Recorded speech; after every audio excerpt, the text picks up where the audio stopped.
There we go. Oh, you. Oh, you. Oh, you. Hi, everyone. Hi. Thanks Hi. for tuning in. Thanks for tuning in.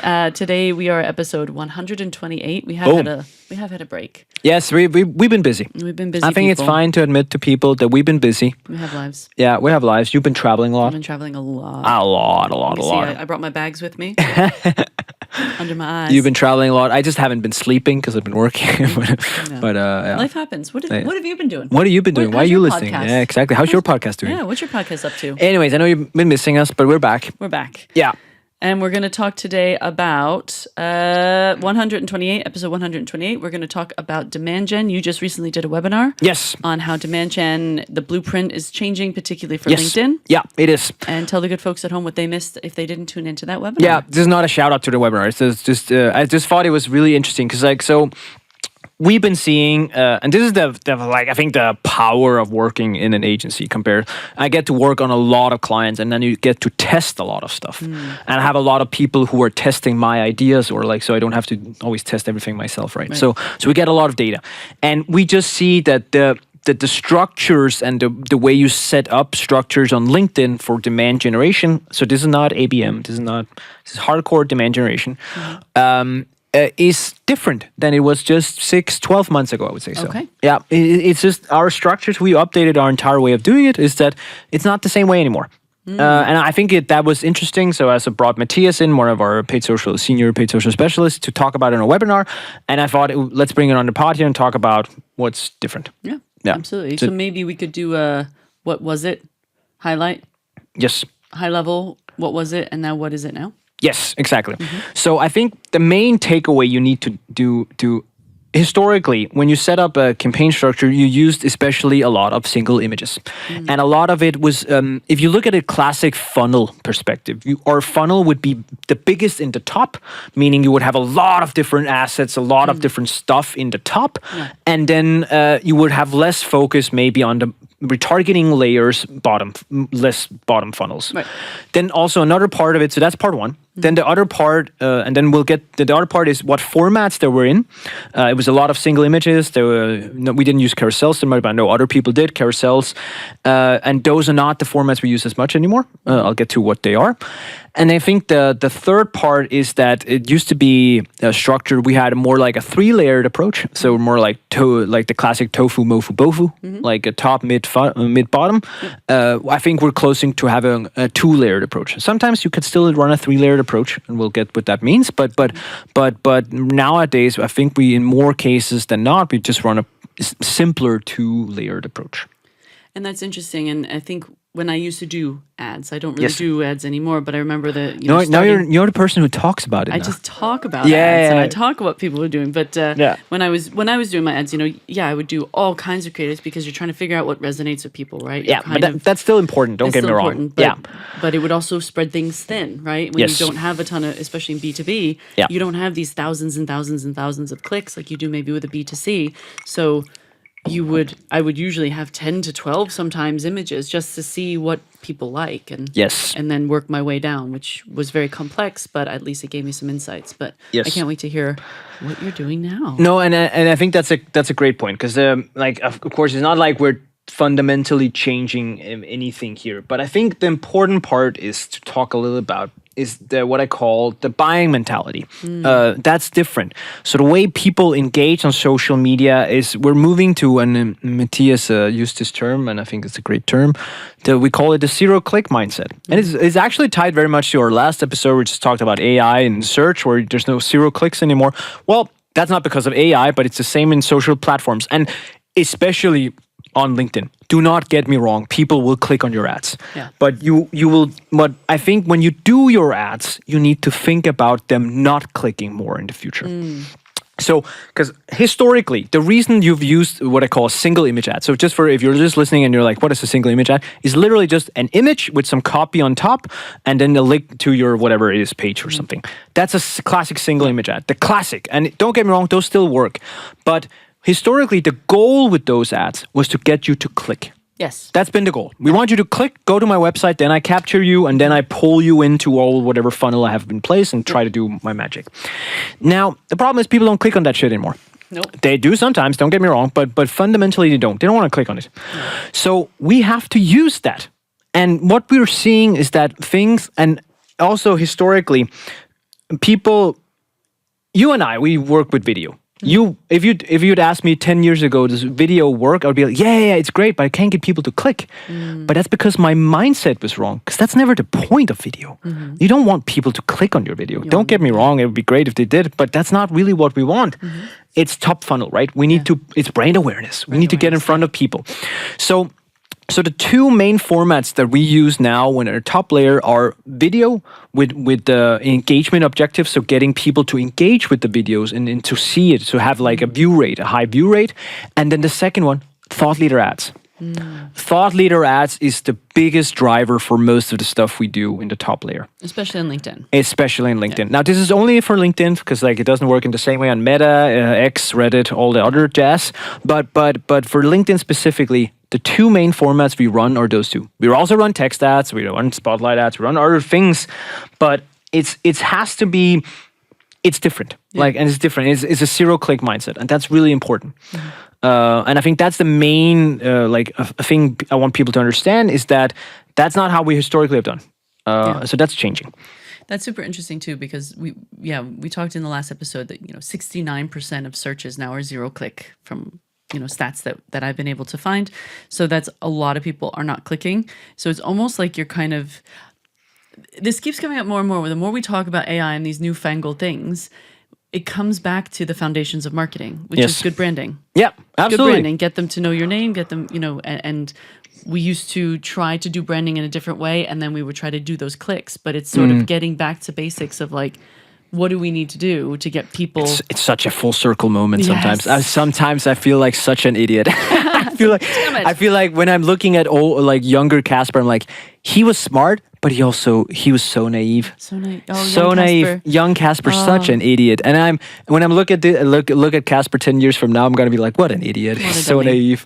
So it's, I'm probably never gonna change that. But I think it's just fundamentally, like, you need to optimize towards in-feed consumption more.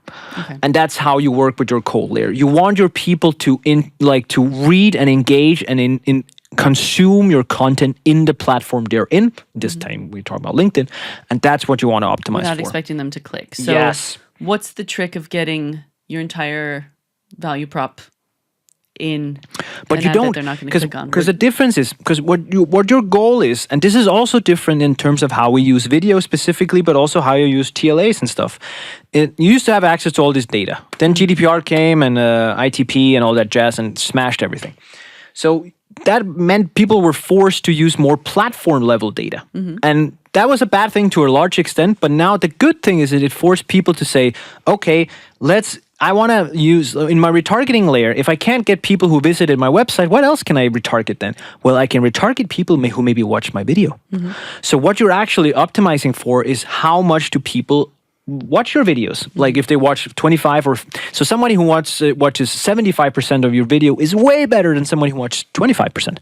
And we can see that even if they haven't clicked. Yes, exactly. And the same thing, like something like dwell time and stuff on thought leader ads, we can see them. We can also see if they engage with ads and stuff like that. Right. So all of these things are things we can bring in, and that's the difference. And that's the difference. And then we optimize for these metrics instead of just optimizing for website visits. Okay. So whoever clicks is the best one. And don't get me wrong, that's still good, but then people won't click that much. Yeah, but the people who do, that's great. That's great. We still want that. Yeah. We definitely still want that. But that's kind of the differentiator. You still talk the content you talk about. It depends a little bit, because like it's actually you need to split it into if you have an audience that's above or below 40K. Okay. If it's above 40K, you actually simplify it a lot more, which sounds a little bit silly. I can explain that. But you specifically focus in the top layers on pain and gains. So what's the pain? What's the gain? Like classic, like, oh, this hurts. Like it hurts because I can't get my Faxecondi because whatever. Right. Yeah. Shout out to Faxe. Sponsor us, please. And the other one would be like results and stuff like that. Those are the two classic types. When you're in a below 40K example, you need to achieve much more frequency in your cold layer top. So here you talk more about the pain and gain still, but you talk more about the product, talk more about social proof, case studies, those things. And why the 40K? The 40K differentiator matters because when you don't you want to hit them more intensely, right? You want to hit them more intensely because when it's above 40K, you might not have budget to support covering all of them in the same way. So here you have to, instead of running a lot of ad types, because in the below 40K, you can run a lot of different stuff because you want them to see different stuff because the frequency is going to get high. Course, when you have a bigger audience and this is assuming if you have unlimited budget, it changes things. Right. But who let's amongst us has exactly. unlimited If you have a huge budget and a huge audience, then it might work. Okay. But if you just still have a pretty small budget for a huge audience, then you just have to narrow it down and say, like, I just want to focus on these things. Right. And frequency is the one that matters because you want to get people, like, ideally to see your ad around 7, maximum 11 times, sometimes all the way down to 4, but that's kind of like the spread. Usually, I remember it was sort of 7 to 11 is when we expect someone to take action. Exactly, right? And that's the goal. And then we want to bring them down. And then the difference is also all those social proof, case studies, expert advice, all this kind of other type of formats, those we now use more in the retargeting layers more intensely. And in the retargeting layers, here we open up the box. Because now the audience is smaller, so we can increase the frequency is going to be higher. But since the frequency is higher, then we need to separate it out on more different ads so people don't get tired of watching us. And now they've reached the awareness level. Now it's about the education. Exactly. Yeah. And that's different. That's not how we did it. I want not to say 6 months ago, but 12 to 14, 24 months ago. That's not how we did it, at least. I mean, I feel like I've always done that if they've clicked here, then they know about us, so we can do that. But I never really thought about it in terms of frequency. Frequency is the big... So I think that's an interesting That's a really dynamic. big dynamic that we haven't... I've used it before, but haven't used it as much as we do these days. Let's be real. Because I think also as a marketer, right, we're about ad fatigue. So that's why we're always changing the ads, change the ads. And then you worry about you change the ads, but you worry about annoying people. But I remember the having to adjust budgets and things like that because LinkedIn account manager is like, you gotta hit them a lot. I love LinkedIn, and they just visited yesterday literally, and I love them, talking to them all the time. So are nice people. But if you don't talk to the let's call it the people who are real account managers at LinkedIn, then the not real account managers, they are just like Google, just like Meta, just like all the other reps. They will always tell you to spend more, bigger audience. Increase your budget. I audited an account yesterday that I presented to a potential client. And they had an audience on one of their campaigns of 2.6 million people. And that's half the population of this country. That's right. And I was like, guys, how much budget do you have? And I was like, okay, cool. No matter what they said, I was like, this is not going to be enough, right? And I think the argument, if you're ever looking at why, Casper, why can't I have an audience of 2.6 million? Because it's about frequency, my man. It's just about frequency. Those 2.6 million people, most of them will never see your ad. Yeah. And most of them will see it one time. Yeah. One time. Yep. When is the last time you remembered what you saw 5 minutes ago on LinkedIn? And remember, this is B2B. This is B2B. B2C, sure. 2 million people buy my watch or buy my shoe or whatever. I would, to some extent, even argue that this is something you could use in B2C as well. Because I'm also let's say you want to buy you want more people to buy your Coke, right? Your Coke bottle. All things considered, some people prefer Faxe, right? So if you're showing them to all of it, all of the 2.6 million people, unless you're really smart about catching the triggers and have a good budget, then the same mentality should to some extent apply. I know it's a little bit more broad, and I'm not a B2C marketing expert, but fundamentally, this goes across things, right? Buying decisions, even though it's B2B and it's longer sales, all that stuff, you still need to... if I hadn't seen Coke before, I still need to see it more than once, right? Yeah. And if you're doing 2.6 million, unless you can cover all of them multiple times, then you need to probably narrow it down more. Okay. See what our B2C team thinks about that. Yeah. They're going to kill me. No. Awareness. Everyone needs to see this. Everyone knows what a watch is. Yeah. We always use a watch. All right. So I think it goes back to using thought leader ads and using video ads, those are the two primary formats. We still text ads are still important, but in the cold layer, that's different. and then we focus on the zero click mindset. Like you optimize for stuff like for video views, engagement, also website visits are still important. Don't get me wrong. You focus on CPM, so cost per impression. You focus on engagement, click through rates, and video views. Those are like the kind of 4 things you look at. And have you noticed? I know there's a lot of talk about the LinkedIn algorithm. Yes. I stopped doing video because I was not seeing the video. God, it's brutal. It's really brutal. Are you seeing that with ads, or is that more organic? No, it's more organic. Okay. There's no directly measurable impact on ads right now. So video ads are great. Keep using them. Yeah, Okay. but the organic video, holy moly, It's terrible. It's right? terrible. That's why I just started doing memes. But generally speaking, organic posting is terrible. Yeah. Like holy moly, I've taken a hit. This week, I got posts about people speaking at Tech Barbecue, which was 2 weeks ago. Yeah, that's also not useful. And in my network, like Yeah, people I'm it's not connected also. to. Yeah, I get don't it all the understand. time. I need to optimize my feed, I guess, but That's not it's, what this episode's about. no, but it's not useful. I think like we should probably do a follow-up episode on what works these days and when it comes to social selling and activating on LinkedIn. But these days it's like my strategy is changing to way more comment focus. So engage with comments, like, and comment on other people's stuff. Yeah. That gets a lot more engagement. It's not my favorite way to do things, but it is what it is. Yeah. Yeah. I'm so old school, man. I only comment or post if I have something to say. But I know there's some people who are like, post every day, comment 5 times a day. I don't need to be that person who's just talking. Looks great, Casper. Yeah, Thumbs up. yeah. Great work, everyone. Yeah. That's not my style. But you do you, Exactly. listener. I want to go back to one thing. So Yes. important to say, like in the beginning, I said we do a 2-layered and sometimes a 3-layered. I think Yes. the differentiator is between what we call 90-day retargeting and 30-day retargeting. So the 90-day retargeting is the educational stuff, right? We're still educating people and we're doing all these different formats I just talked about. The 30-day retargeting, that's like, let's go, Come on. let's yeah, talk. Take an action. We need some action. Now we need that click. Now we optimize for conversions, maybe sometimes even do lead gens, right? Wow, I know I said it. Lead gen on LinkedIn? Are you insane? Yeah, What's I it like know, to be rich? Or it's like to be rich or like wasteful, right? No, you can still make lead gen work. It just has to fit in. Like I helped another company the other day, and they're like, "Why can't we use lead gen in the top funnel?" I'm like, because it's not gonna be great. It's expensive as hell. I audited an account where they had spent a bunch of money and then they got 40 leads or 45 or something. I think 45 leads from a lead gen campaign. Okay. And then I looked into HubSpot and I was like, okay, how much of this has actually amounted to anything? So and that was from 1 month. Then I looked at the whole year. One opportunity came out of all their activities for a whole How much year. did they spend? I'm not gonna How say much that. was that cost per opportunity? But that was quite a lot. One opportunity. And I'm like, yeah, but it's going to come later. We have their email. Yeah, bullshit. I remember my ads days spending about $17 for someone to fill out one of those forms. Yeah. And It's way more pricey these days, I can yeah, tell I you can that. imagine it's a lot more. I just remember it's $17 per form. And it was like knowing 15% of that maybe might convert, This is less than 1% conversion rate. That's crazy. Yeah, Okay. to an opportunity, mind you. Just an opportunity, not even a close one. Just an opportunity. just an opportunity.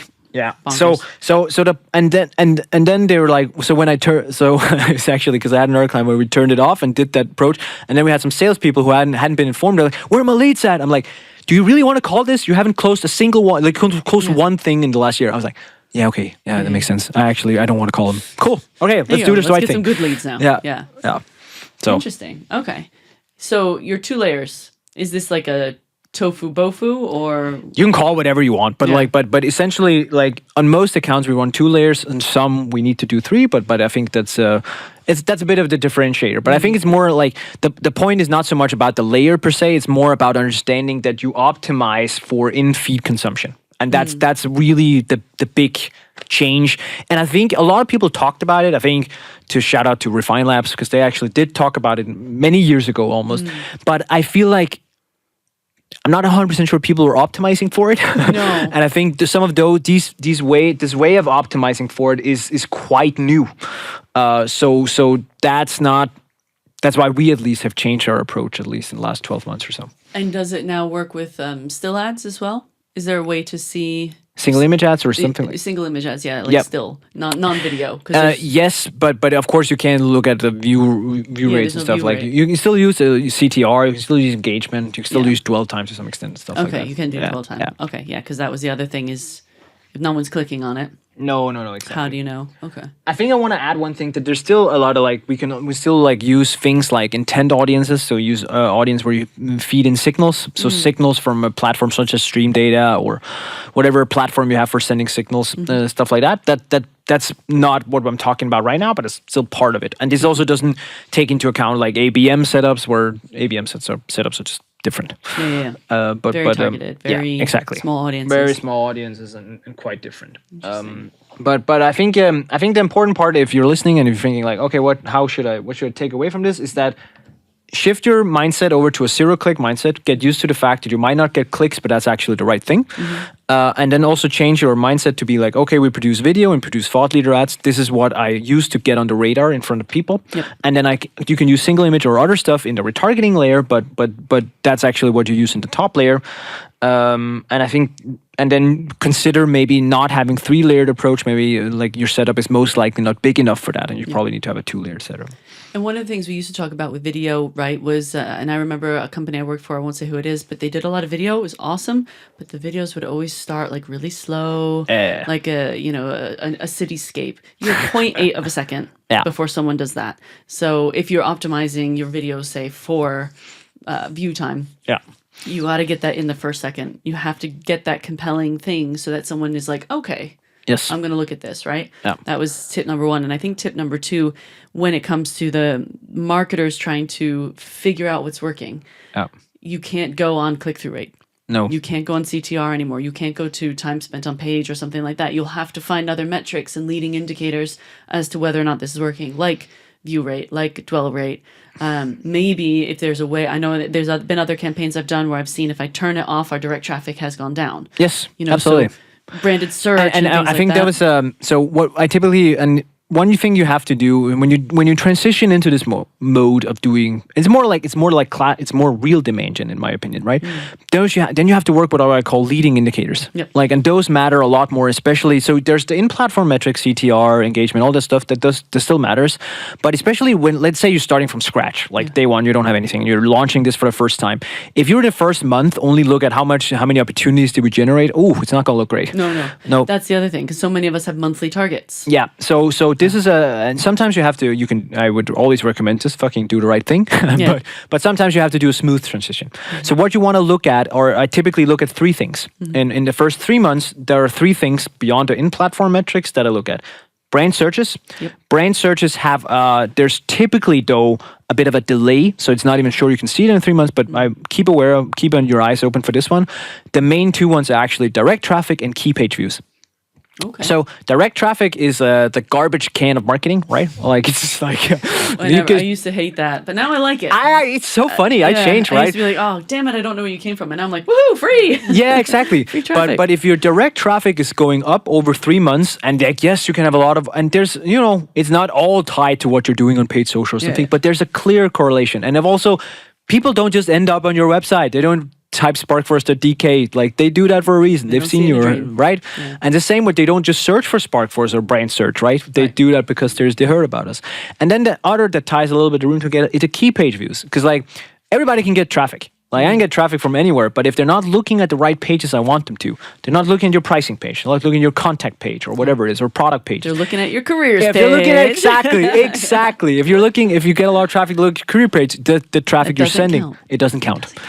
So look at those 3, and then you can, once you've this is your first layer combined with the in-platform metrics, and then you can start looking at okay, or we're getting MQLs, SQLs, opportunities, whatever it is, how you define it, and then further down pipeline and close one and stuff like that. Nice.